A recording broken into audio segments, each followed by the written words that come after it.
This is my attempt to ingratiate myself with the Canadian audience. Hello everyone, good evening. Thanks so much for coming here for this Dunning lecture. I don't know how they are called, but it's funded by the Dunning Trust, one of those provost grants. It's very exciting to see everyone here. My name is Gabriel Menotti. I work here at the Film Media Department, who's organizing the activity. And it's such a pleasure to have Seán Cubitt among us, talking about stargazing as aesthetic politics. I will do a very brief introduction of him to give him more time to share his words of wisdom with us, and we'll go from there. We'll have some time for Q&A after the talk, so stick around and we'll have a nice conversation. Seán Cubitt, it's really an honor to have him here. He is a professor of screen studies at the University of Melbourne.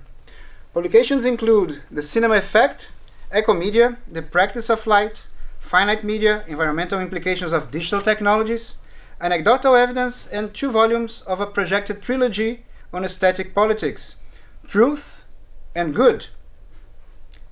I think we'll be seeing some of the drafts for Beauty. He is the co-editor of Ecocinema, Ecomedia, and Ecocinema, Theory and Practice 2, and other volumes. He researches eco-critique in the history and philosophy of media. Welcome, Seán. Thank so you. much. Thanks, Gabriel. So thanks, Menotti, and to the provost and to all of you. And as is traditional, certainly in Australia, I want to acknowledge the First Nations, the traditional owners of the land that we meet on, and to acknowledge their elders, past, present, and emerging. This land was theirs, always was, always will be. Today's talk has got 4 sections, so you know where we are.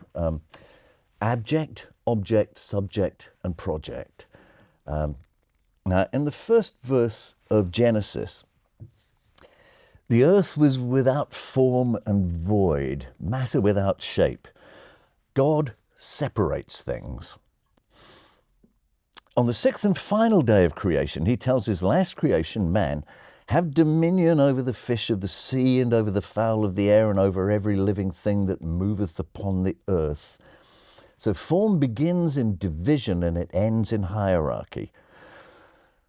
2,500 years later, in his 1917 book on growth and form, Darcy Wentworth Thompson would assert, my sole purpose is to correlate with mathematical statement and physical law certain of the simpler outward phenomena of organic growth and structure or form. Thompson's reliance on outward phenomena, on appearances, seems to miss a step. How come things appear? Perhaps the division of light from dark is the secret of why appearances of the kind constructed by, or construed by Hubble and the James Webb Space Telescope are possible at all. The distance and velocity of the ancient sky is a good place to start thinking about form and its relationship with matter, partly because in its depths, the inspiration of green politics gives way to the question of what ecological thought might be and what it might need. So, abject. Watching the stars at night is the oldest, commonest, and purest experience of the unhuman. Now, unhuman doesn't mean inhuman, brutal, fascistic, or oppressive. Because it cannot be measured by humanist ethics, it can't be classified as anti-human either. Nor does unhuman mean other than human, which still depends on a concept of humanity. It's not more than human, which describes something still comparable to humans, and not even post-human, what humanity is in the process of becoming or might become. Getting lost in the stars leaves human-centered definitions behind, and with them the alienated, isolated, and diminished notion of humankind that they left in their wake. History has separated the starry sky from the bodies that observe it. It has shattered the ancient communal inheritance that linked people to skies. and the living with the dead, something I'll illuminate a little bit later, I hope. The same movement estranged elevated aspirations from lower bodily functions and split common humanity by gender, age, race, and class. Fanon read this as colonizing violence, Marx as a privatization of the ancient commons he called the general intellect, traditions, knowledges, skills, and culture bequeathed to the living by our ancestors. He calls it dead labor somewhere. You have to take that really literally. This is the labor performed by the dead. When we experience the non-human under the wheeling galaxies, these historical constructions of the human are overwhelmed by their ancient foundation, human culture dependent on a world that exceeds it. Older than caves illuminated by flickering torches, older even than the idea of magic, of image, but also of magic. The stars persist. Not just tonight, but tomorrow and every night they have endured since before life emerged from the swamps and will persist after the last consciousness on earth has blinked out. But although it endures, the stillness of the night is illusory. Everything appears still except human artifacts, aircraft, satellites, the International Space Station. And yet I know I move with the rotation of the Earth and its annual circuit round the sun. Immersed in the starscape, this illusory stillness is a snapshot of stately but interminable motion, beyond which lies the real stillness of galaxies, that in turn disguise the violence of their blazing stars and the terrors of their births and deaths. I know I only see from a unique, unrepeatable here, and that I is a composite of memories at a point in space-time. I know I am seeing one spiral arm of the nearest galaxy. I've learned enough to at least guess that one point of light is Venus and another one is Mars, and that they move in different rhythms to the Milky Way, even if their motions are imperceptible. I know that I know this. Experience that acknowledges illusion also knows knowledge. Stargazing doesn't differentiate between knowing and seeing. Watching the night sky is unresolved work of making sense out of the disjuncture of illusion and knowledge, appearance and knowledge, the here and now that we cannot trust, and the remembered wisdom we struggle to reconcile with it. It is an experience of a threshold.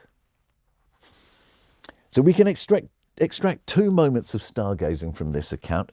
One, in a first move, the watcher is overwhelmed by the spectacle of the night sky.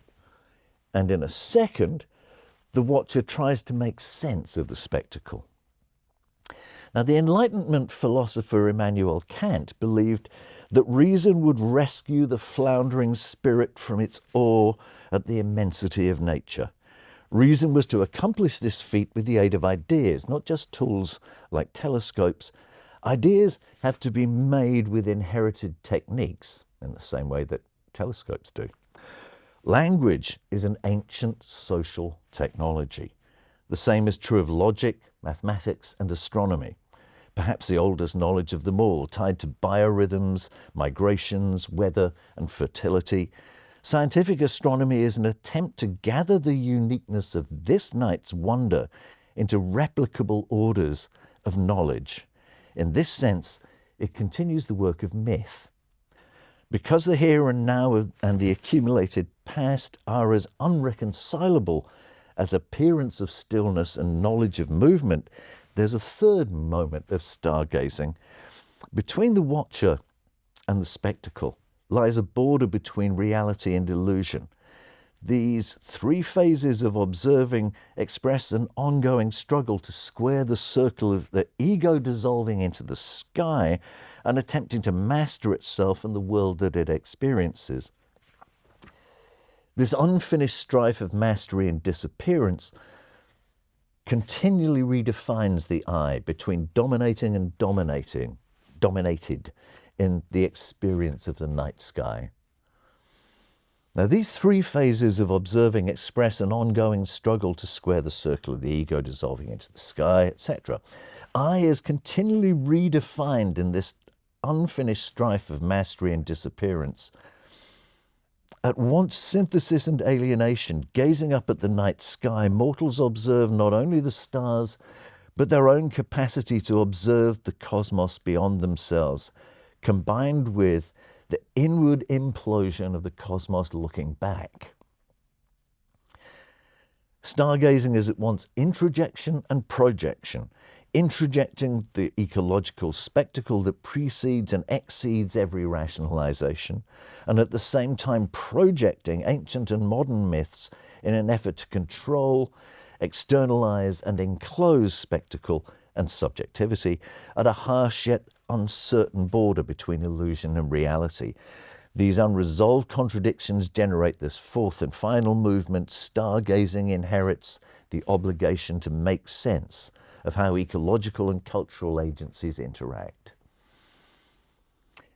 Now, these 4 moments of stargazing are moments of a single encounter with this night sky.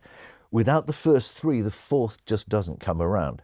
Making sense, making meaningful, and making sensory, in the 2 senses of sense, is neither universal nor complete. It is a project of comprehending and being comprehended, embraced and assimilated by agencies that are never exclusively human. Now, the conflict between being overwhelmed by and objectifying the stars makes the observer a stranger to the observed. In the Western way of knowing, the eye experiences that struggle as uniquely mine. Other cultures and ways of inhabiting begin and end in mutual suffusion of ecology, technology, and culture. The Western eye lost that connection, changing the world into an object of observation for the possessive eye that observes it. But rational, scientific, and managerial ways of looking do not determine even the European eye.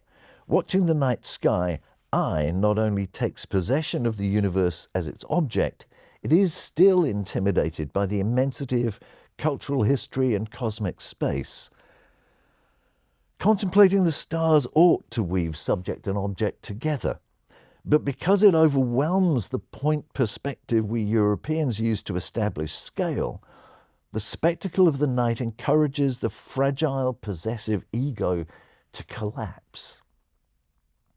The experience of beauty can't be rescued from Kant's sublime without first passing through a prior stage, not just of loss, but of annihilation. The obverse of sublimity is its essential moment of becoming, the antagonistic opposite of the sublime and its unavoidable complement, the abased slime of a crushed and eradicated self is abjection. Stars more distant than horizons, scatterings without pattern, durations beyond one or many lives, the scale and power of the night awes because it has no meaning. Without meaning, it has no place for humanity. Huge, old, and unreachable, it cannot be touched or tasted, it has no scent and makes no sound. Alone in nature, the night sky appears as pure vision. Humanity is at its wisest when it hides from the stars, lights fires to chase them away, builds roofs to keep them out, makes art to appease them, and spends the hours of darkness underground surrounded by companions we can touch, taste, hear, and smell, and if all else fails, close our eyes and sleep. Pity the houseless, unlit and unwarmed, who bide the pitiless night outdoors and unconcealed. Because, as Merleau-Ponty wrote, there is a contract in vision as with all the other senses. If we hear, we can be heard. What we touch touches us back. When we see, we enter the field of the visible. When we look up at the stars gaze back. But with the added frisson, but because it means nothing, anyone who looks knows that what looks back is not human. Like many other children, I ran screaming from my first encounter with the cinema. I was as scared as the audiences of the Lumiere's first film, L'arrivée du train, not because the train might leap off the screen, but because it might do any one of 1,000 incomprehensible things, not through malevolence, but because, like the stars, the cinema is alien. The first experience of cinema, like the vision of the night sky, is one of pure power, unadulterated by desire or anything we might offer, goods, submission, prayer, to appease it. To say that the night means nothing is to say not only that it is meaningless, but that it means nothing. It means emptiness, interstellar vacuum, non-existence. Because the sky has no desire, it's the very essence of lack, lacking even the lack that drives desire. Lacking the lack that pursues meaning, the void between stars sucks meaning out of the world. Black holes do not accumulate meaning in some celestial coffer, they annihilate it. Sky is entropy itself in action, taking everything regardless of its value and significance, bringing nothingness into the terrestrial reach. Though lovers have for millennia seen stars in each other's eyes, the night sky is not beautiful as people and places are beautiful. The holy terror of the night crushes its devotees into the broken scintillas of diminishing consciousness we call awe. Sublime and abject meet in wonder, but as abject, wonder is demotivating, disheartening, and dehumanizing. There is only appearance with nothing beyond it. Stripped of sense and the other senses, pure vision is Debord's spectacle at its most abject, the autonomous movement of non-life, as he calls it. The abjected ego shrivels to a pinpoint mirror of meaning's disappearance beyond the Milky Way. Now, on the 11th of November, 1572, on a clear night in southern Sweden, astronomer, astrologer, and alchemist Tycho Brahe witnessed a new star in Cassiopeia. Brahe's stellar nova, the term nova stuck anyway, shattered the crystalline spheres of Ptolemaic cosmology, leaving the emerging rituals of maths to make sense of this unaccountable event in a comprehensible order. His first recourse was to what ancient philosophers and the Bible could tell him. His second was to discount alternative explanations like comets and meteors. He devoted the rest of his life to a geometric reconciliation of the new Copernican model with Ptolemy's ancient sun-centered heliocentric model, a passage from classical and theological assurance to the new tools of rationalism. In his oration to Uranus, it's actually to Urania, the muse of astronomy, he wrote, "Evidence of divine wisdom is nowhere so clear as in the celestial regions, with their bodies of immense size, radiance, and perpetual regularity. In contrast, everything on earth except the human soul is in a constant state of dissolution and alteration. The conjuncture of celestial, sublime, and sublunary abject couldn't be clearer. As if still struggling to reconcile his eyesight, which he admits he first distrusted, the changing appearance of the nova and the impossibility of its existence, Brahe wrote of his infallible demonstrations, contrary to the opinions and decrees of all the philosophers. There's pride in his conclusions, because only by proving that an object exists or had existed could he guarantee his own existence, a conclusion that suggests either he was forced to render the new star as object or allow it to render him abject. This wasn't the first time that stars oscillated between splendor and abjection. According to the 2nd century Bibliotheca of Apollodorus, Cassiopeia, the constellation where the Brahe's star appeared, was a queen of Egypt and mother of Andromeda. She boasted she was more beautiful than the Nereid sea nymphs. Angered, Poseidon, god of the sea, sent a flood and a monster. To appease him, Cassiopeia chained her daughter Andromeda to a rock as prey for the sea monster, where Perseus arrived to free her and take her as his bride. Hence, Andromeda, Perseus, and the dragon are all in that corner of the sky. The story goes that Poseidon, still seeking revenge, chained Cassiopeia to a chair for eternity and set her in the northern sky, the chair having connotations of both throne and instrument of torture. The cluster of northern constellations, Perseus, Draco, Andromeda and Cassiopeia, where Brahas and Nova appeared, bore witness to the ancient tumult of humans defying the angry sea, the defenselessness of mortals, and their vulnerability to endless abject torment. Equally, the myth of Cassiopeia testifies to the millennial persecution of women. The constellation of Andromeda, often depicted chained to a rock, was created by the goddess Athena to honour Perseus's queen only after she bore him 9 children. Brahe's morganatic marriage with Kirsten, who could never claim the full rights of a noble's bride, resulted in 8 children, suggesting some kind of parallel. Hindu astronomy names Andromeda Devyani, a wife of the primal patriarch Yayati. Mesopotamian cosmographers associated Andromeda with Tiamat, the creator goddess of chaos and mother of demons, whose body was ripped apart by Marduk, father god of Babylon, to form the constellation. By subordinating women and mothers so viciously to patriarchy, the violent machismo of star myths in the great civilizations demonstrates how horror vacui could be blamed on women, and specifically how the sky, so open, so public, so incomparably shared, could be appropriated for power.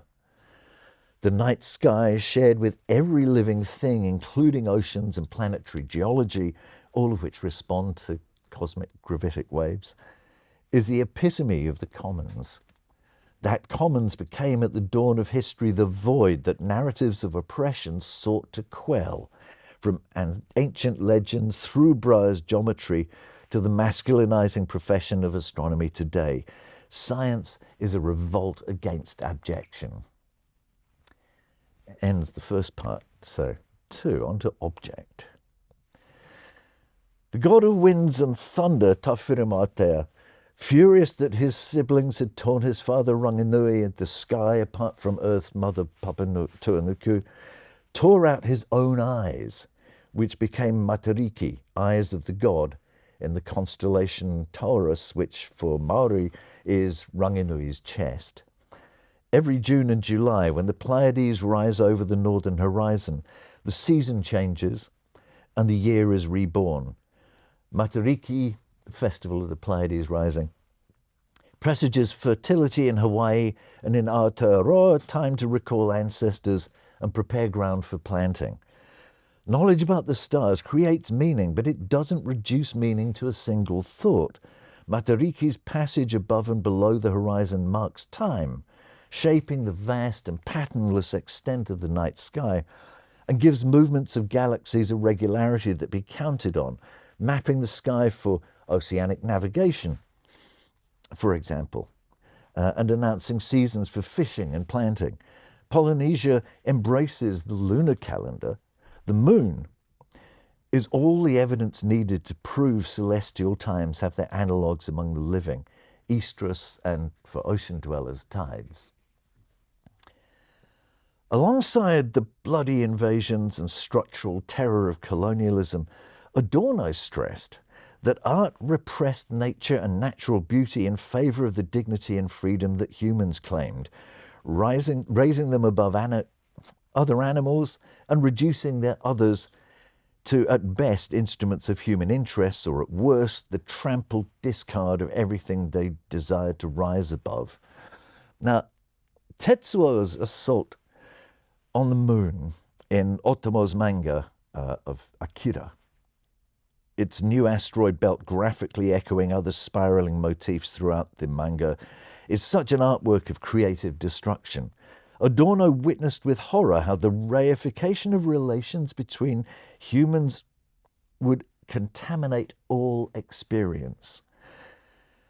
Scientific rationality doesn't just tear gods apart, it perpetuates an ongoing act of deicide. Nature's appearance should be the site where gods and mortals encounter each other. The reduction of ecologies to natur morte, literally dead natures, was an act of murder that modernist abstract art extended in the rationalist spirituality embraced by Mondrian in his New York paintings of the 1940s. The obverse of these rationalist objects is a kind of suffering voiced in the recordings of Bucker White, and I'm just going to give you a swift burst of this.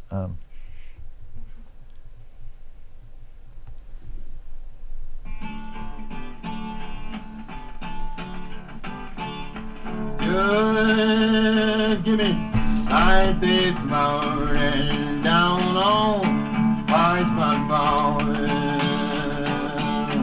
Good, give me light this morning down on Parchment Farm. I would hate it so bad, but I left my wife and mom. That's a photograph of Parchment Farm right there, as it was in 1940 when Bucker White recorded that track. Also the year that Mondrian painted Broadway Boogie Woogie, ostensibly inspired by African American music, but of a very, very particular kind. So I've now lost my place rather definitively. So this song is a testament of poverty, imprisonment, and segregation. The juxtaposition of these poles of 1940 in the US illuminates and is illuminated by African-American historian Saidiya Hartman, who writes, "The stipulation of abstract equality of the kind that Mondrian is working with produces white entitlement and black subjection. Freedom and slavery presuppose one another. The artist's freedom, Bucker White's slavery. Anthropocentrism universalizes Eurocentrism, but its rationalism never sheds the cruelty of colonialism and its racist legacy. The violence of objectivity involves human suffering. For Adorno, it's even more disturbing when it's obsessively granular, as when it extends the violence of clockwork and its successor technical refinements from the enforced synchronization of factory discipline to the sublime time of the night skies. Imposing chronometry on the sky as a tool for navigation was critical to colonial voyages of, quote, discovery, unquote. As recording of successive, evenly spaced exposures, film revisits that violence by translating time into linear strips in mechanical space. The interruption of vision, every 24th of a second, reproduces the willful blindness of Tauferimatea. Even a film that does without editing, even an imagined film without end, must start in the brutal moment when it leaps out from the darkness. The spectacular dialectic of abjection and the sublime reveals the shriveling of terrestrial response. I seem to have missed a slide here. Never mind. Yep, I have missed a slide. It was a star map from the time of the great European navigations that marks it as by a chronometry. In the colonial phase, as stargazing succumbed to the objectivity of factory, cinematic, and scientific time, a brutal hierarchy of technological mastery overtook astronomic myth. In raw experience, the night invades its human watchers, but making maps of the night reverses that relation. An observing agency enforcing object status on the heavens. The godly narratives of the zodiac, ordered into astronomic measurements, reimagine the sky's spectacular image of itself, making it legible, but at the same moment removing it from the commons of stargazing. So listen to the words of Bawaka country and the Yolngu people. Country includes lands, seas, waters, rocks, animals, winds, and all the beings that exist and make up place, including people. It also embraces the stars, moon, Milky Way, solar winds and storms and intergalactic plasma. Land, sea, and sky country are all connected, so there's no such thing as outer space or outer country, no outside. Colonial cosmologies of space assume that there are no people or other beings indigenous to outer space, and that there is no life there to harm. For Bawaka, the night sky is full of living beings, a place for song spirals and skywalking, which inhabit time and have consequences. And the doctrine of celum nullius, the empty sky, attests only to a vacuum without life. The cavalier deployment of space as a source of wealth and site for extraction has no narratives, only spreadsheets, and no time but the time of profit. They have a particular thing against Elon Musk, which I'll try and get to in a moment. The transition from star walking to astronomy was still in process in Europe, at least as late as Dante's celestial... Oh, there's my chronometrical map. There you go. Anyway, at least as late as Dante's celestial ladder, erected to so great a height my eyesight could not follow it. Dante's ladder echoes indigenous skywalking today, a mode of travelling through the night apart from rational astrologos and legal astronomos forms. Although Paradiso transitions into the scholastic theology of Thomas Aquinas, it remembers fragments of the older wisdom just as it was being overcome by astronomical science. The Paradiso witnesses a cultural movement from awe in the face of the sublime to the theology of angelic hierarchy. Dante's spheres, orders, and serried choirs of angels translate immensity to human scales.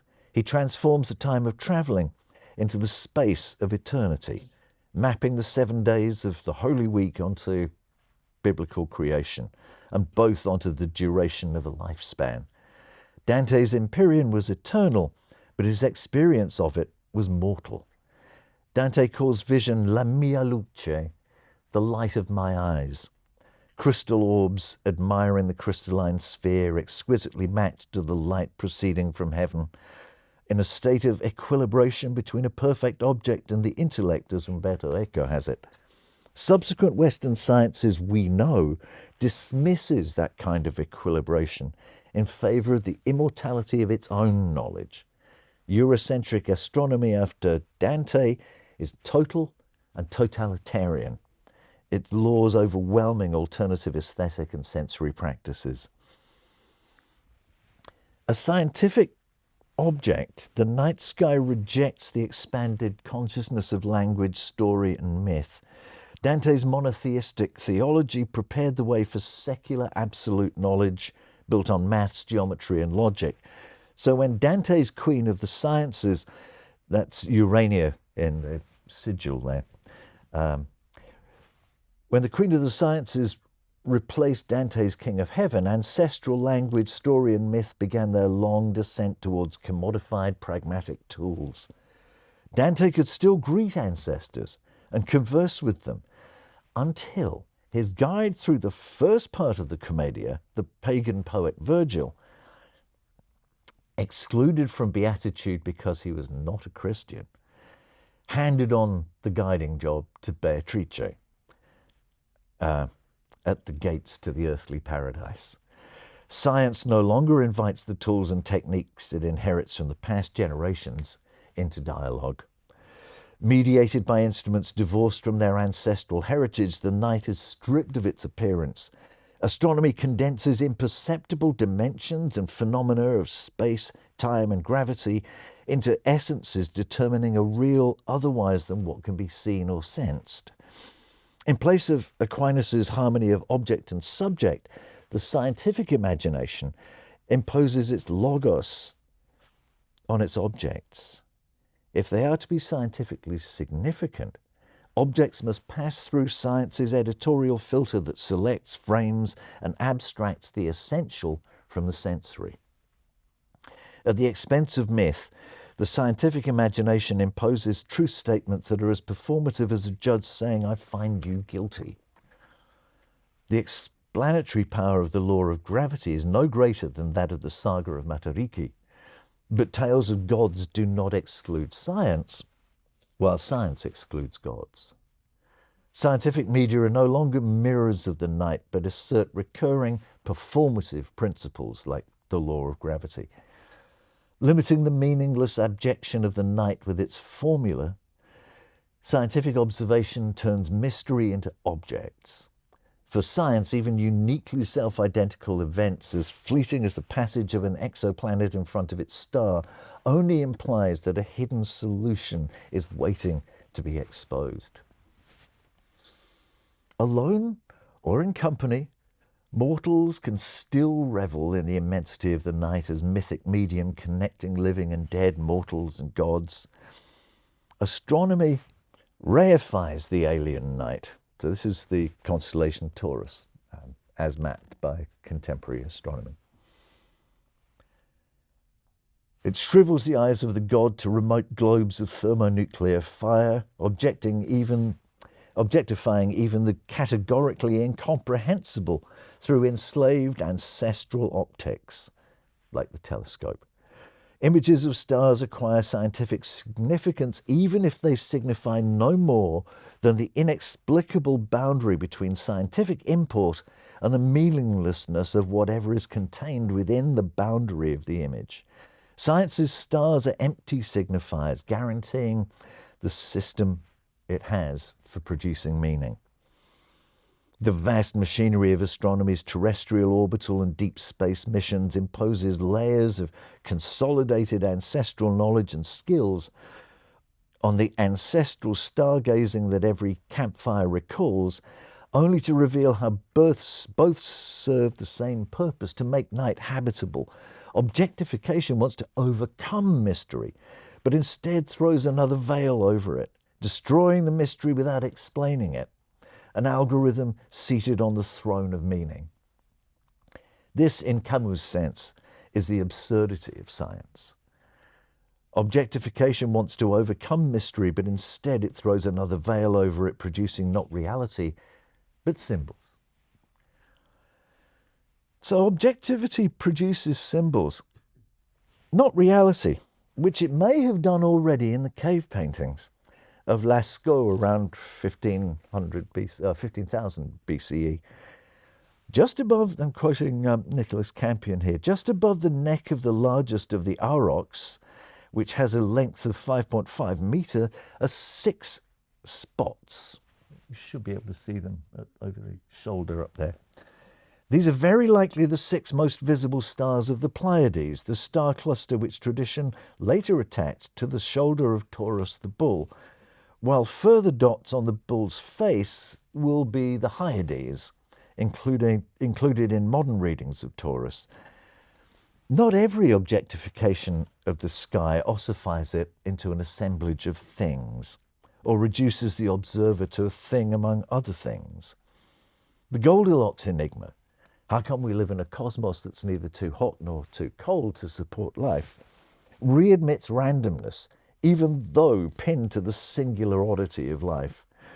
The multiple worlds hypothesis and its variants, along with relativity and post-Heisenberg quantum physics, ensure that myth still functions at the border of the known, if only as a lure for future funding. So I think there are a few people who'd recognize that particularly marvelous way of doing things. Subject. The abject recognizes the agency of the sky, or is a property of gods. The object surrenders agency to technology, meaning is a property of ancestors. Mortals have always had a hard time dissociating gods and ancestors, not least because we believe simultaneously that we are subjects, the apex and center of creation, and that we're at the risk of turning into objects. We believe both these things simultaneously. The conundrum is irresolvable because there cannot be a subject without an object. Mortals may feel they're the masters of the universe, but from the universe's point of view, they're only functionaries of its cosmic unfolding. They're a medium for language and genes to propagate, mutate, and replicate. They ensure the renewal of social formations. We may feel a deep desire to gaze at the eternal stars, but that's surely because immortality is bred into mortals just as surely as our desire for sex. And we really only look up because the sky demands it. The Encyclopedia of Space has always assumed its subject is human, which raises the ancient and baffling question, what is human? Two familiar answers are that humans are tool-using animals and they are language-using animals. Now, tools and talk are both inheritances from the past, and we like to control and own them. The ecological dimensions of mortals as animals is that we are born, metabolize, and die. And although we're less fretful about sexual repression nowadays, we're still ashamed of digestion and body odor and other aspects of our natural, ecological being. Human cultures define themselves against ecologies, and currently especially against technologies like AI. Every subsequent division among humans reflects back onto this constitutive internal splitting, rewarding those who lock up ancestors in black boxes of AI with money and power, excluding and vilifying children, women, people with disabilities, racialized others, and any others we deem insufficiently distinct from nature. Aesthetics attempts to resolve this unstable rift in human subjectivity by creating unity elsewhere. The night sky on its own, or as an object, has no unity. Only human culture unifies its contingency in a single entity. As an astronomer in Patricio Guzman's film Nostalgia de la Luz says of astronomical distance time equations, el presente no existe. The present does not exist. Without a present, there's no presence. Only the presence that a human culture, its subject, ascribes to appearances, torn between worship, dream, and exploitation. At the crossroads between ancestors and gods, human cultures differ from either the past of the dead or the non-presence of divine ecologies because their domain is future. The future may be death, and beyond it, the starscape may be a landscape where the past goes to journey on. We have no name for the colour of stars. No pigment, no emulsion, no LED. Even the Hubble and James Webb telescopes colour correct the dim reaches of the universe. Recreated to fit our senses and expectations, the sky as commons is a permanent rebuke to the catastrophe of social life. Oh, there's also gone and jumped to, well, yes, I wanted Firefly Sparkle first. We have a belief that universal laws overcome and explain nightly specifics like the Firefly galaxy. And the sky manifests mind in its universality. The fabric of human suffering divided from ancestral past and ecological present always speaks through the absolute particularity in art, and it should in science, as it does in the cultural experience of stargazing. Stargazing need make no effort to speak from its own time because cultural subjectivity is always subject to and of history. As William Empson wrote, the belief that a man's ideas are wholly the product of his economic setting is of course as fatuous as the belief that they are wholly independent of it. The same can be said of ecological and historical settings. Over Port Phillip Bay, near Melbourne, in the late winter of 2025, I watched a line of 10 or 12 brilliant lights in file crossing the sky towards the west. It turned out to be part of Starlink, the network of several thousand satellites under construction by one of Elon Musk's corporations. Distances in Australia make satellites the only visible communications media. For many indigenous Australians, light pollution is too high a price to pay, as Bawaka country write. There are plans to transform Sky Country through exploration and colonisation. Some of the plans have already begun. We are concerned about how these could harm Sky Country, how they could disrupt the journey that Guwak and the spirits who have passed away take as they journey through the sky together. To hurt Sky Country, to try and possess it, is an ongoing colonisation of the plural life worlds of all those who have ongoing connections with and beyond the sky. In solidarity with Bawaka country's anger at the ongoing catastrophe of colonisation that will not leave even the dead in peace, once I understood what the phenomena was, I was angry. Except my anger regained and reinforced my sense of self as a sovereign, as it tends to do with us.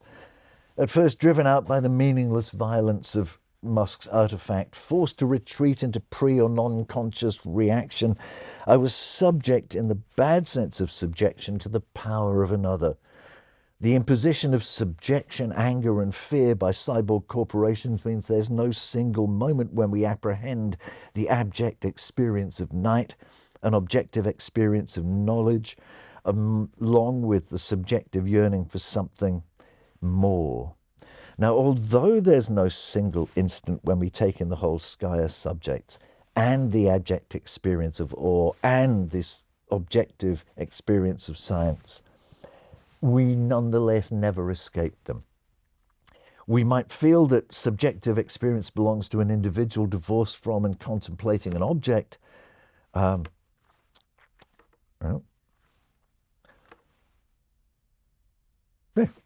That's very odd. Sorry, I seem to have missed a page here. Oh, yeah. On the contrary, science instructs us not just about things, but that any observer is an output of collective subjectivity.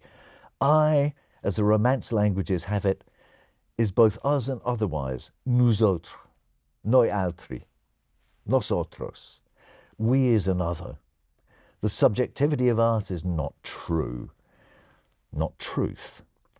The collective cultures animating the night demonstrate the many futures emerging at any point from the night sky's non-identity. After all their long travelling from firefly sparkle, quanta of light pass into the retina at last, finding an ephemeral focus in this multiform polysemic subjectivity before scattering again through the cosmos as randomly dispersed as the stars themselves. So this final section, I'll try to cut this because I think we're heading into the sear and yellow leaf. Evidence contains the idea of emptying, évider. So anecdotal evidence didn't originally mean gossip or random detail, but things not given out, anekdotos, secrets. The word project, my final term, means to throw out or forward, to throw a projectile, to project light, to project fantasy onto the world in front of us. It evokes imagination rather than observation, and emphasizes what lies beyond a subject rather than its or my existence. Pointing away from the ego and into the future, projection lacks presence. What it lacks in presence, it makes up for in potential. Because the present does not exist, there can be no encounter with remote galaxies. So the experience that cultures, animals, fungi, tides and rocks have of distant stars is an imaginary encounter with their appearances. The reverse is also the case. As they appear to us, we appear to them in the distant past of their far future. So terrestrial observers are not present either. Spectacle appears and overwhelms. The object is always past, the subject is always passing, only projection attempts a future. presenting an impossible present. Co-presence is without gender, race, or class. In its autonomy from history, the night sky is uninterested in any prior egotism, colonialism, ownership, or mastery. Though it promises to evade the violence of human history, the abject sublime cannot escape the traces of historical divisions because it is itself an event in history, though any experience of spectacle is equivalent to any other. In beauty, on the other hand, difference is paramount. In beauty, there are no things, nor defined entities, only encounters with otherness, including the otherness of the supposed ego. Observation encourages both estrangement and mastery. The estranged is not necessarily master, but the master is always estranged. Despite itself, the abjecting sublime alienates. Beauty, however, is mutual. The night sky is future. Like beauty, it does not exist and has to be made. It is a project and a projection. Projecting dreams onto stars to project them allows stars to project themselves onto dreams. Sky watching is never reconciled but opens onto endless stories, even when fixed in constellations and astronomers' nomenclature. Cinematic illusion depends on projection, involving lamp housings, aperture plates, lens, throw angle, care of the screen. As projection illuminates the auditorium, the night sky illuminates land, sea, upturned faces, retinas. Projection maintains in dialogue the irreparable distances between the stars and terrestrial observers, human and otherwise. Those distances evoke gods and ancestors, which is how we find names for celestial phenomena, naming planets for gods. But gods also project themselves from the wandering stars onto the eyes of their observers. It is no longer Genesis that we seek, says Pierre Nora, but instead the decipherment of what we are in light of what we are no longer. The distance from earth to sky is a given, but has not always been, and is not universally now experienced as a gulf, nor oriented towards identifying a human we. Night has to be made beautiful by tradition, invention, and collaboration. Living cultures in perpetual dialogue with ancestors project images into the emptiness. The stars looking back project randomizing meanings onto cultures, but the Milky Way is quite literally above any ethics or aesthetics. Stars don't care if we care for them or not. Our caring will not change them. Sky is above language, but still evokes terrestrial meaning. Whether we know its laws or not, and whether there are laws as we think of them among the galaxies, their conduct doesn't shift. And yet, confronting loss of species, habitat, even planet, cosmic time does not just bring consolation. Heavy with possibilities of other lives, histories, and ecologies, the restless otherness of the cosmos that appears to us as contingent, unexpected, and unplannable obliges a terrestrial response. So when this projection combines the structure of the male gaze with colonial anthropocentrism, it produces the narcissistic moment of an exclusively human history because, as Nathalie Trevino says, coloniality rather than curiosity lies at the heart of westernized conceptions of space exploration. In a disturbing inversion of Boaka's insistence on the continuity of place from deep underground to the furthest reaches of the sky, depopulated by the colonial doctrine of empty space, Western space exploration features ancestors only as orbital automata doing the business of SpaceX. The project of the night is to overcome that lonely fate. I think I've skipped a slide here too. This is to go with the night sky speaks me. The sky gods ventriloquize. Ancestors speak me from across the waters of death, across immeasurable distances, and in absolute proximity. Their define infinity and ancestral afterlife exile me from identity and existence, offering instead decentered collaborations to make a world. What we look up at is not matter or form, appearance, but relation. The stars reciprocally dematerialize terrestrial observers. We are stardust, but we experience cosmos as external. Consciousness, the premise that I exist here and now, is a projection of the pantheon of gods and a polyphony of transmigrating ancestors that make up language, which makes up consciousness.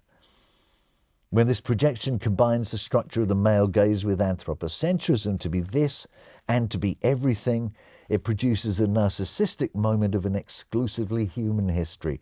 The project of the night is to overcome that lonely fate. I'm going to skip to the end as swiftly as I can. The movie plays out every night. Immersive, oniric, border crossing, reflected in waters and eyes of every species, thrumming in circadian harmony, subtly changing with vagaries of weather, contingencies of flight paths and headlights, pollution and climate change, and the foveal pit that drives eyes to scan. First, and let's call them by their name, last peoples, alike, look at the night sky with ancestors. Unless we learn our own ways of collaborating with the stars, ancestors and gods, cosmic ecologies and terrestrial technologies, we will be stranded in an inhuman non-present. Human identities, I should possibly say that I have a fundamental belief that capitalism is a non-present. That's why it's so difficult to imagine it ending. Human identities are of a kind with the indifferent equivalence of commodity exchange. In the non-identity of stargazing as collaborative project, there is no such equivalence, reducing difference to alienated and reified binaries like sublime abject or subject-object. Beauty is the project of liberating ancestors, conversing with gods and undoing ourselves. Either we construct the unhuman or we submit to the inhuman and do not become at all. I've written a little coda here, which I'm going to skip, but I would like to just cite the words of Bob Cajun, the tragically hip song that was playing just at the beginning, that this is going to be a long and slow process, but in the words of Bob Cajun, it's something that we have to make one star at a time. So thanks for your patience, and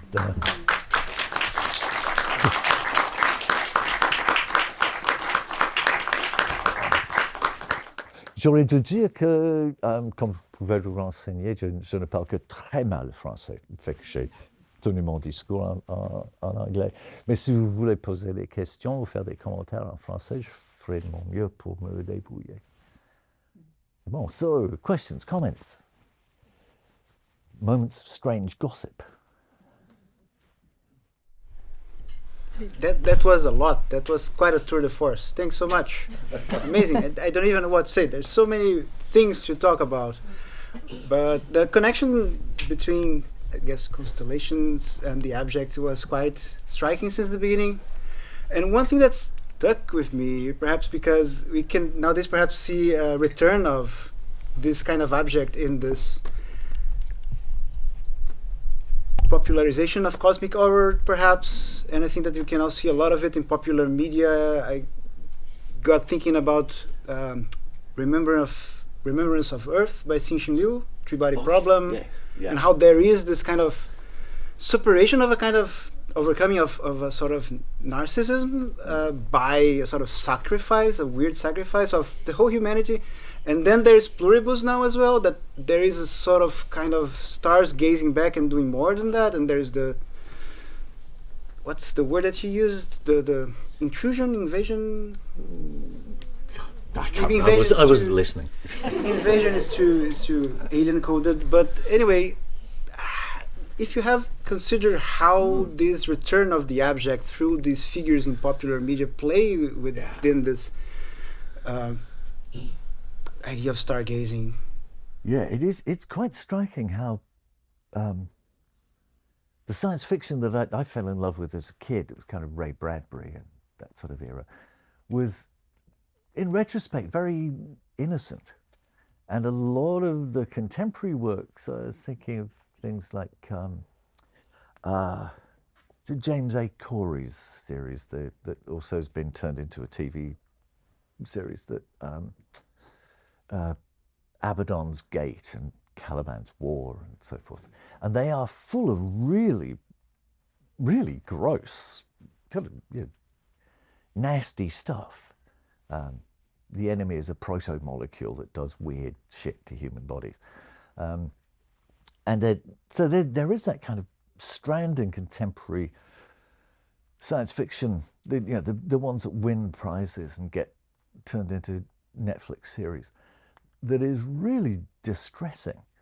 And I think, like, as the Empson quote says, we can go too far by saying this is just a symptom of civilizational decay. But on the other hand, that fascination with abjection does seem to be a way of being generous, of an aesthetic strategy for coping with the actuality of civilizational decay, or on the other hand, more cynically put, it's more like a commodification of dread as a cultural phenomenon. So how those then play, I think, is really difficult. I wanted with this talk to try to avoid directly speaking to science fiction, but it's very, it's a false distinction, because so much of the work of myth making, but also the popularization of scientific principles, is being undertaken by a lot of science fiction authors. And so it's a really intriguing field about which I know far too little. So we were saying earlier, the more you dig into a particular topic, I guess everybody's had this experience, that the more you dig into it, the more ignorant you discover you are. So, yay. Your extremely wide-ranging talk makes it, I think, gives us authorization to ask really sidebar questions. So, it's well known that, Hebrew culture thought that creation could be made from nothing, whereas Greek culture thought there had to be something first, right? Very, very philosophically different starting points. And your various examples of moving through kind of cultural responses to gazing at the night sky started, you went, I can't remember quite all the stages, but they were in many respects dealing with the sublime until you get to the last stage, which had cultural agency in play. But it seems that the examples that you provided were mostly about kind of reduced, getting back to nothingness. That was my reading of it. And I'm wondering if there's anything to that. I mean, even science, which will of course give us lots of information, like vast numbers of temperature and scale and so on, about the cosmos, but it doesn't give us anything about meaning. I mean, as you said earlier, it's utterly and completely and beautifully meaningless out there. So, I mean, I know. So I just have an odd question. I guess if you thought it was useful to distinguish between the Hebrew or Greek version, which would you choose? So I should just ponder that whilst I get myself a glass of water and get myself off the hook a little. Part of my fascination with nothing is to do with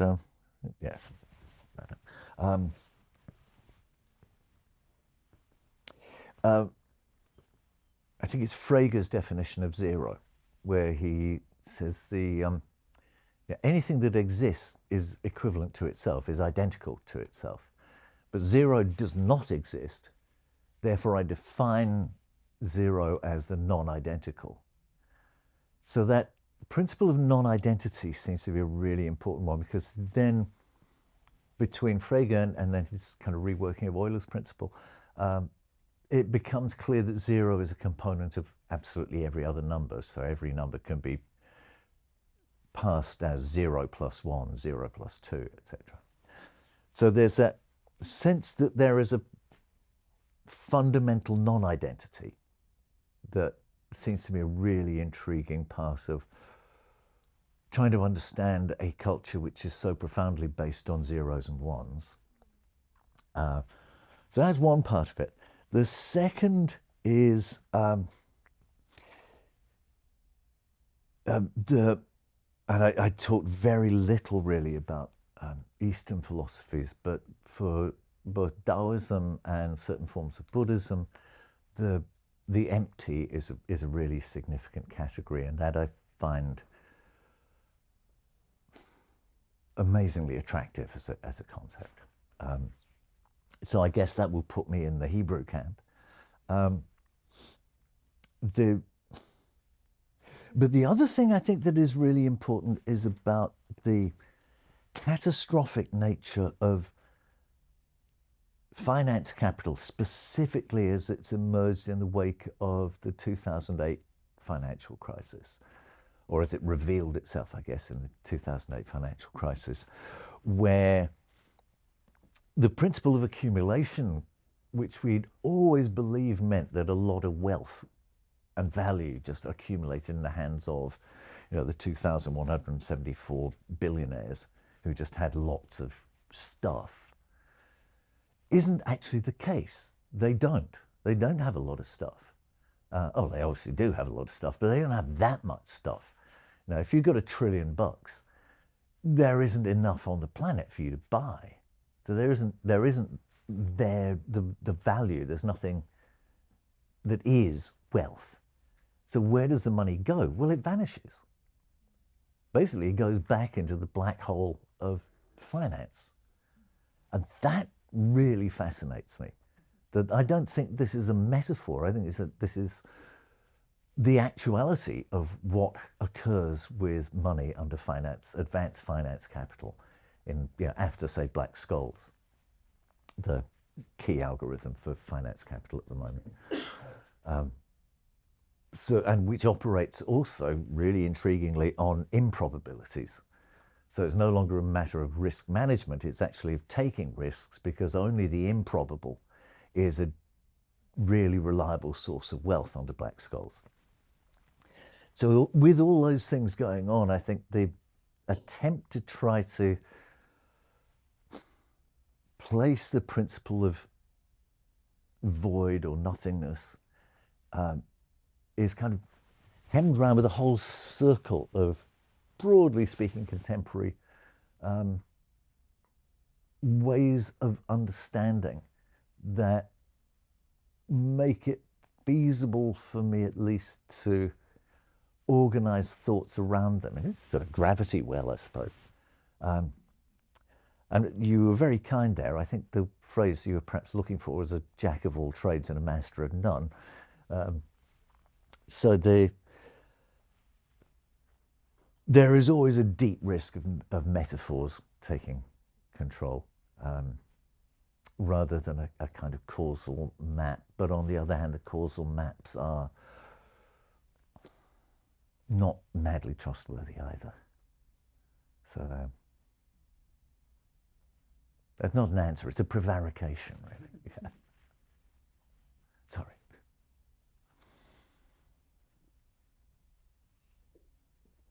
I think it's about Pascal's wager. This thing, Pascal, it's toying up whether to believe in God or not. And he figured that mathematically he was going to, as a mathematician, he would do it as a gamble. So if on the one hand, God exists and you live a really bad life, then you go to hell and you suffer an eternity of damnation and you lose. On the other hand, if you gamble that God does exist, and you live accordingly, you've got an even chance of getting an eternity in paradise, on a 50-50 basis that he might exist. Well, I think we've got a really similar gamble on our hands. On the one hand, we could do nothing, and we know that the planet is going to hell in a handbasket.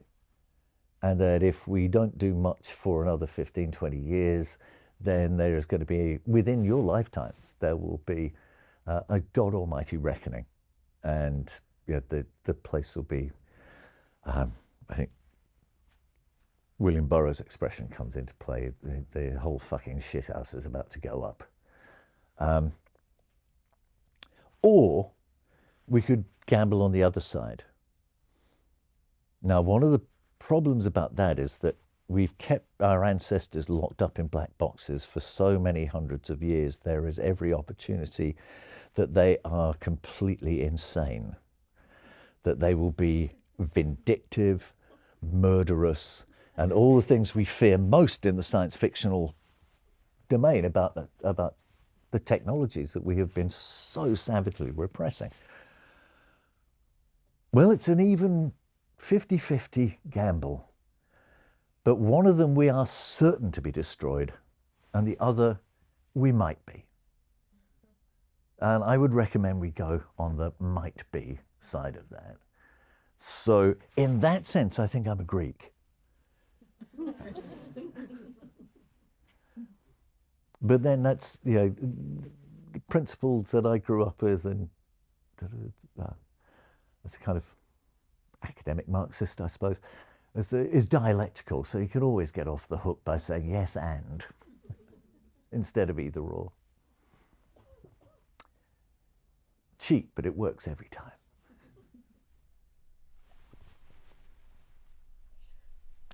Lily. Thank you, Seán. As Minotti said, I think this could have been a 12-week course. It's like you packed so much in there, and I was like, I need the text, I need to follow, I need to, so I've probably lost a thread in there, but I'm really, okay, so I was very intrigued by the unhuman, which is not inhuman or non-human or anti-human or more than human.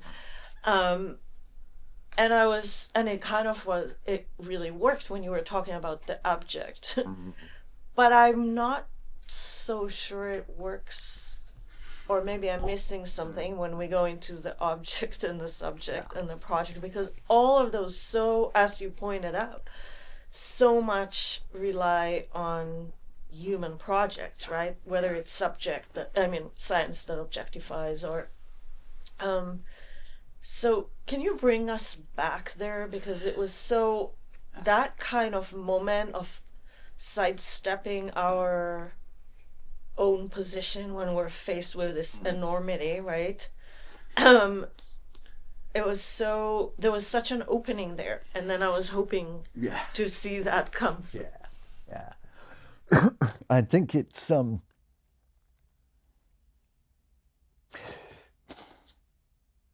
the problem there is that there's an ontological condition, there's a historical condition. The ontological condition is that we are made of stardust, we are entirely permeated, that we have kind of gut flora, and we have microplastics, and we have we ingest and inhale and exhale, and we have this vast kind of non-conscious relation with ecologies that I can balance and I can breathe without actually thinking about it, and I do it when I'm asleep or I'm unconscious, and they'll just do it. The machinery of the body just does these things, and you learnt from living in the southern hemisphere for 15 years. My interaction with cosmic radiation has been not necessarily all beneficial. That's the ontology. The historical reality is that I wear clothes, I wonder about in architecture, and so there is that kind of alienated thing, and it's the way I've been expressing it for my own uses is that on the one hand, humans and everything else mediate. That everything is a medium for everything else. There is this affective flux that operates everywhere, all the time.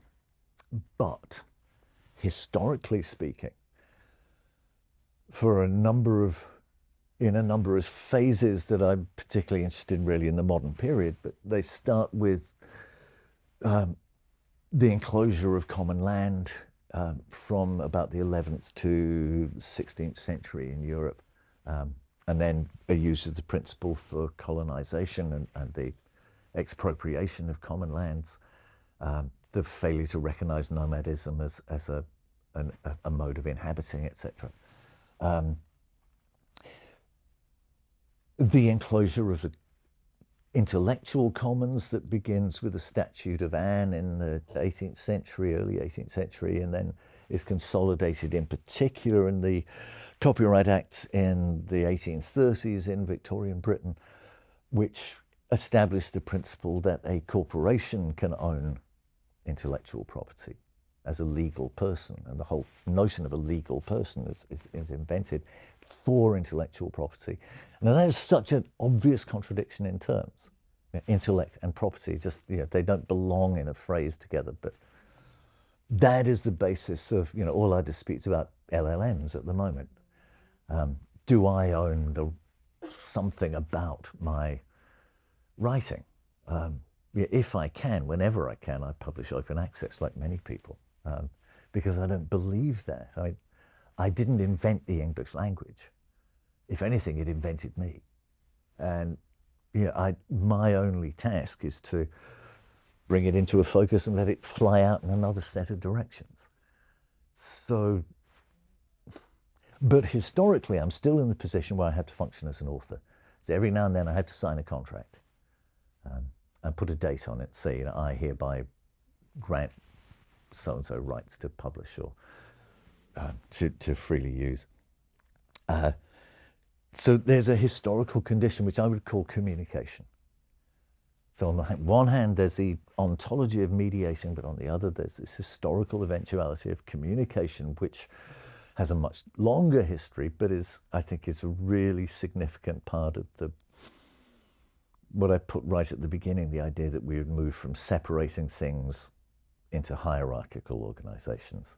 If you were Foucauldian, you'd have another vocabulary for the same process, but I think it's describing a very similar set of events. So the notion that the human is not at the center of the universe is an integral part of the concept that the universe is a kind of massive mutual mediation, but that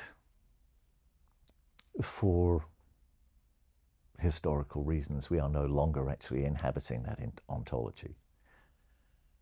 But the great hope of that is that the condition we have managed to produce for ourselves is deeply raddled with contradiction, with non-identity, with non-presence, and the other things I was thinking about. So that is the kind of golden hope, that because of those things, it is feasible to think that we might be capable, we mortals might be capable of making alliances and collaborations with those unhuman agencies, in particular with ancestors and with gods.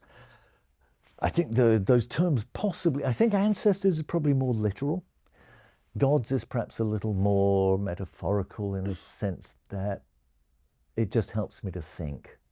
There are agencies in ecological agencies that it is much easier for me to think about as possibly benign, probably unpredictable. They have immense power, they have immense grace. I find it easier to think of them as gods than, say, rivers. It's as Eliot said, the river is a strong brown god. It's really not a very original thought. But it is also interesting, I think, in relation to indigenous thinking, that although I hope reasonably clearly draw enormous inspiration from various indigenous cultures, particularly Maori, I really go along with the thought of Linda Tuiwai-Smith and Max Liboiron and other writers, that it's not for Europeans to take any more from indigenous culture than we already have, and we cannot steal solutions for our problems from indigenous cultures. So we have to find our own roots through them. So that's my other kind of challenge, I guess, is how would that be feasible? So the problems for me for aesthetic politics are that problem. How might it be possible to make a post-capitalist mode of practice? Is it possible to relate material reality with the forms and appearances that we deal with? So there's a great tradition in eco-criticism of writing brilliant work on thematic hermeneutic, aesthetic aspects. And there's another one which is equally surprising and wonderful about the materials and energies that are required in order to make things. But doing those two things at the same time is insanely difficult. And that, I think, is one of the remaining massive challenges that we need to do. And the third one, which we were talking again about at lunchtime, is the problem of scaling. That it is feasible to think of practices or cultural forms where collaboration between ancestors, gods, and the living has been realized and can be realized. But they're almost all either very short-lived, like carnival, or they're very small scale, like a backyard Barbie, or indeed watching the stars with a group of friends around a campfire. And scaling that up to how do we make historical change that we so desperately need is the third and possibly the greatest problem. And I think, the degree of humility that the night sky requires is perhaps sort of the beginnings of trying to think some of those through.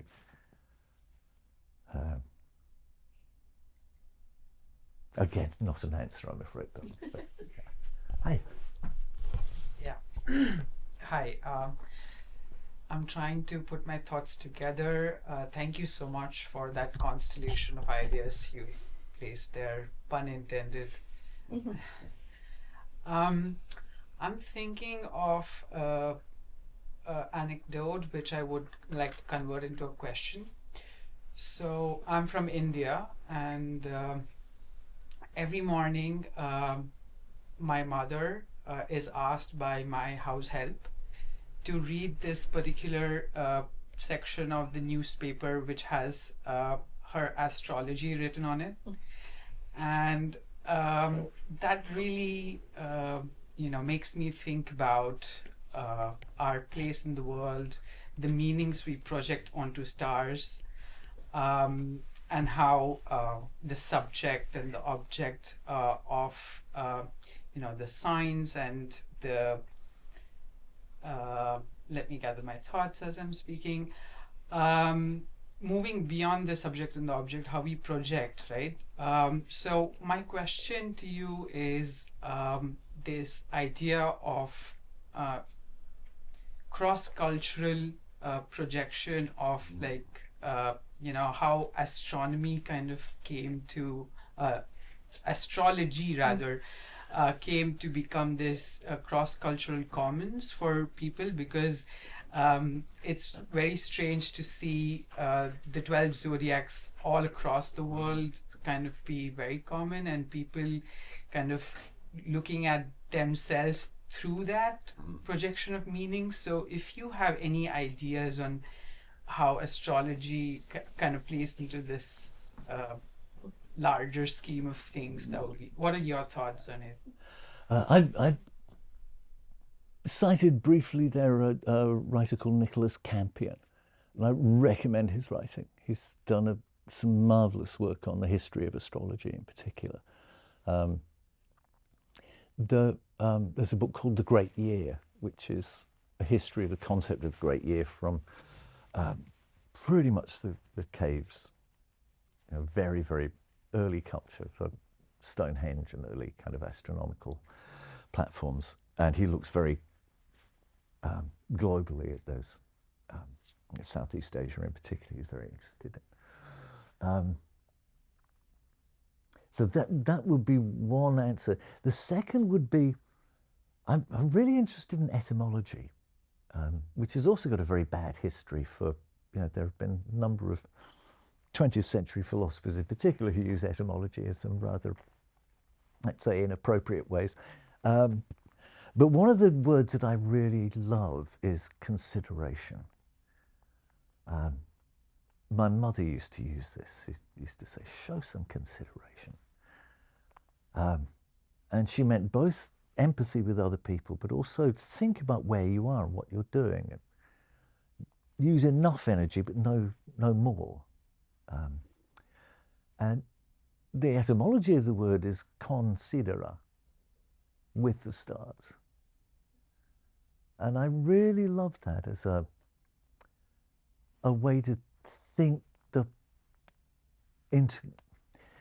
not the integration, but or assimilation, but the way that the stars inhabit lives. And the medium of the zodiac, I think, has been one of those. Of course, the Chinese have got a very different system, but by and large, you're right, the 12 months, whether it's through a lunar cycle or it's through a solar cycle, has had this enormous impact since, I guess, the Assyrians, broadly. And one of the things I think that's so beautiful about it is that it retains its sense of magic in some particularly interesting ways. So on the one hand, magic has a bad reputation for being a series of techniques for control, but it also is, I think, a complex way of negotiating multiple relationships without actually privileging the agency of the magician. And that seems to be a really intriguing part of the shamanic cultures and the shaman's work that seems to me to be in some sort of congruence with the zodiac, especially the way that ordinary readers turn the commodification of newspaper astrology, which is radically simplified, because it's, if your birthday is between these dates, in a 4-week period, then these are, the 3 lines of prose that apply to you. And any proper astrologer would say, no, I've got to cast your chart, I've got to work out what time of day you were born and which year you were born, so in order to make any kind of statement about who or what you are and what your potentials are. But it doesn't say, and you will fall in love on Thursday. It's just, so. But then most of the readers don't believe they're going to fall in love on Thursday. But they have some sort of intuition that there is a magical connection. And that, I think, is it's one of those really, and most people who do that, many people who read the astrology columns would never say, I believe it. Quite the contrary. It's the disbelief that is integral to it as well. It's but what if? So there's I think it's a rich, massively complicated part of the cultural map. I think one of Adorno's worst essays is one about the stars down to earth, where he's very dismissive, sees it purely as a kind of commodity form, and I think he kind of misses, by being sort of text-centered, he misses the kind of cultural life that surrounds that astrological quasi-belief, that flirtation with the stars, which is so interesting. But again, the circle of ignorance is far greater than the tiny pinpricks of thought that go on in the middle of it. But that's a great question. Thank you. Oh, hi. Sorry, maybe just a quick question. Thank you so much for your talk, and because of I've been a big fan of your work, so it has been really honored to have you here. Because of I can see there's a little bit of recurring some sort of the elements that even from your early works, even like the cinema effect. So although you haven't specifically talked about cinema for today, but I was wondering. Even that I can relate it to like pixels and cuts and vector relating to some of your element you were talking about it. Because of this is organized by Film and Media Department, I was wondering what's your what's kind of cinematic practice or what's the role of the cinema as a stargazing or aesthetic activity, especially in this very post-cinematic condition with AI and spatial computing like that. And just like maybe second question is, sorry, like I'm afraid it's gonna be longer, but like whenever I encounter your text, sometimes it's very materials, but suddenly it's very transcendental, but it's very overlapping but intersect, and sometimes it makes me very hard to follow, but at some point it comes together. But I was kind of always has been curious about how you develop your literacy, just kind of back to the very materials and then very transcendental in a way, back and forth, and then how do your thought process going in a way? Maybe that is a bit of personal curiosity. Yeah, that one is kind of, yeah, that probably needs a longer answer as well. But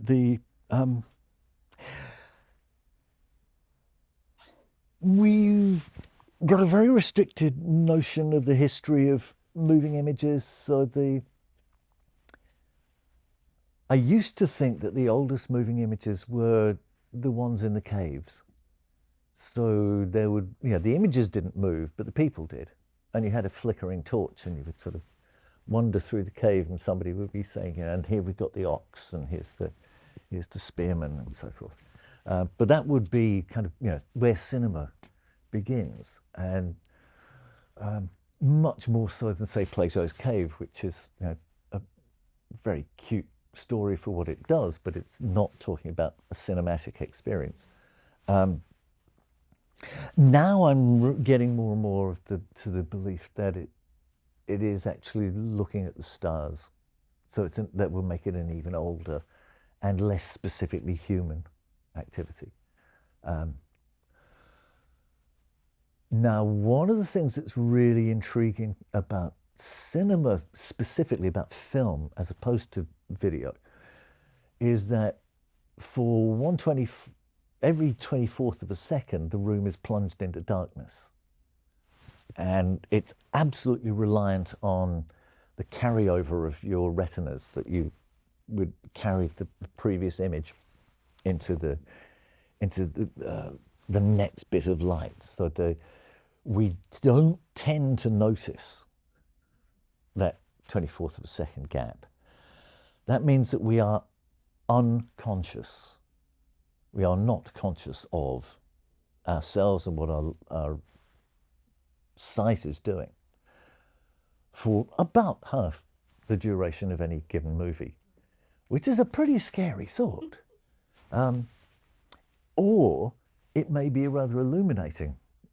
Probably not the right word, but it may be a stimulating kind of thought, because, well, what is going on during that time? Some of it is undoubtedly, as Laura Mulvey and others would argue, it's about dream time. As Bowaka Country would say, but using dream time in a very different sense, it's about dream time. It's about when the cinema gets to look at us. With video, we don't get that because of the helical scan and because of the progressive illumination of the screen means the screen is never completely dark. And because by and large they're not projected, and even when they are using digital projection, there isn't that kind of frame gap. So we've got a very different relation. But those do tend to operate the cinematic, especially cinema projection, including digital projection, does, I think, operate on the principle that vision is in the eye of the beholder rather than on the screen, for example, or in the file. Yeah, because you look at a digital file, you look at the big digital blocks that are taken up to projection booths in a cineplex nowadays, and you can look at it and you say, well, that's not a film, it's just a box. Unlike, say, spools of film where you could at least hold them up to the light, but you can't do that with digital files. They're just numbers, and they're numbers which you can't even see the numbers, you can't see the code. They're really heavily protected and sealed, so it's, they are archetypal IP. So then there's a question about what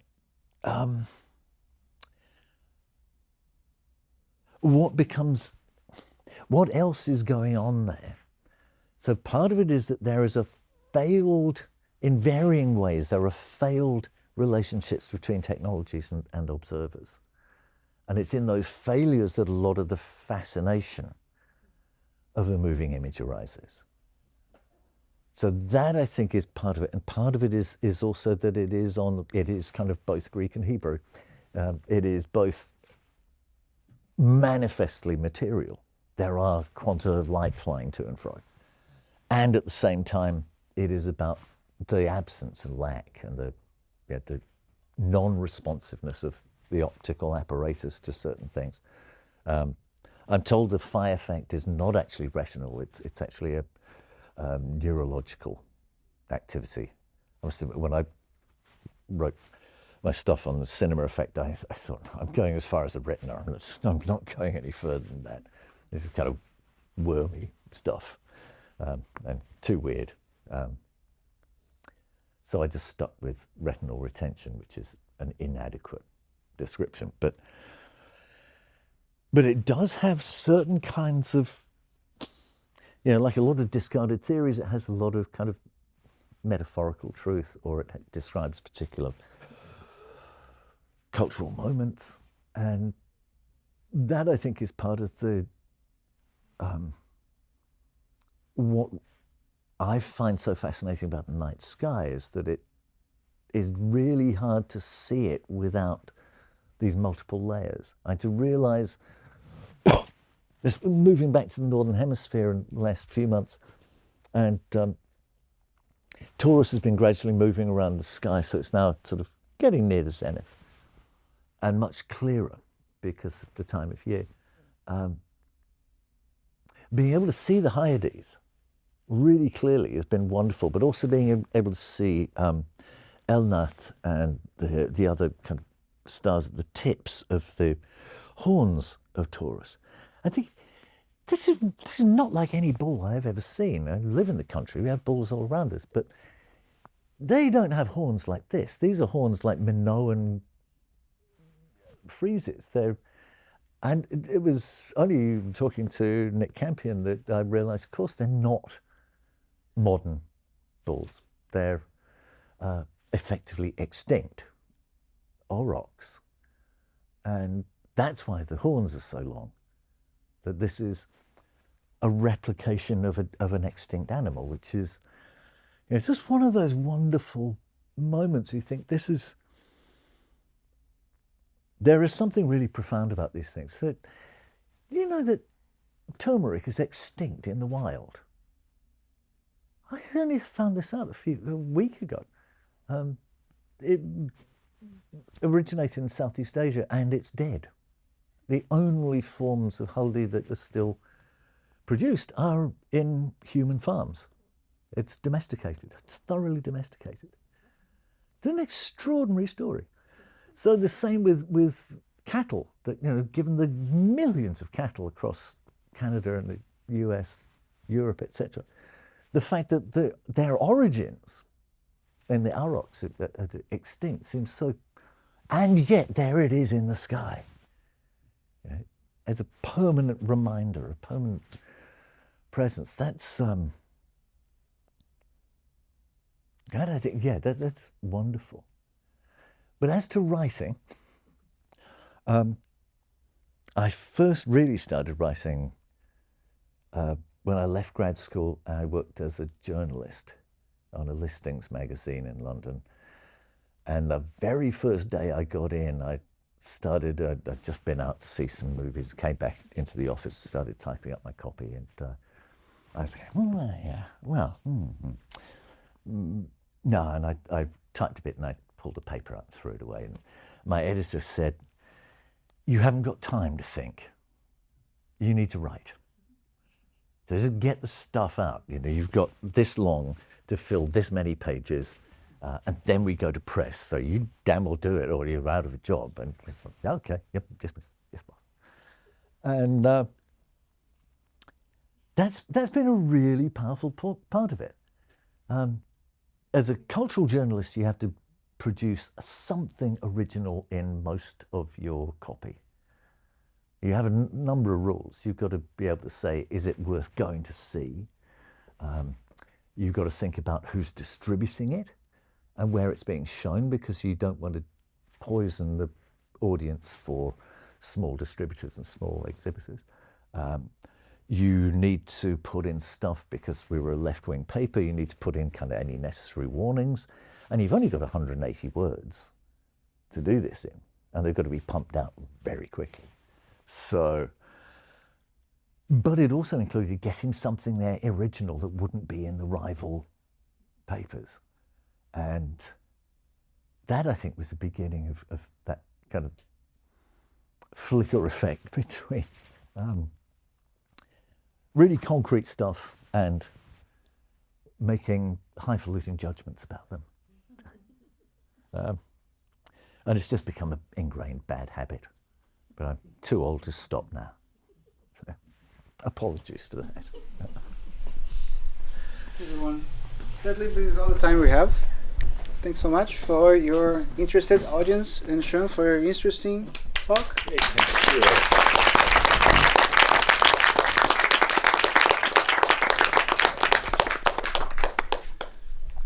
There will be other activities until the end of the week. If you want to know about them, let me know. We can inform you. But they are kind of secrets.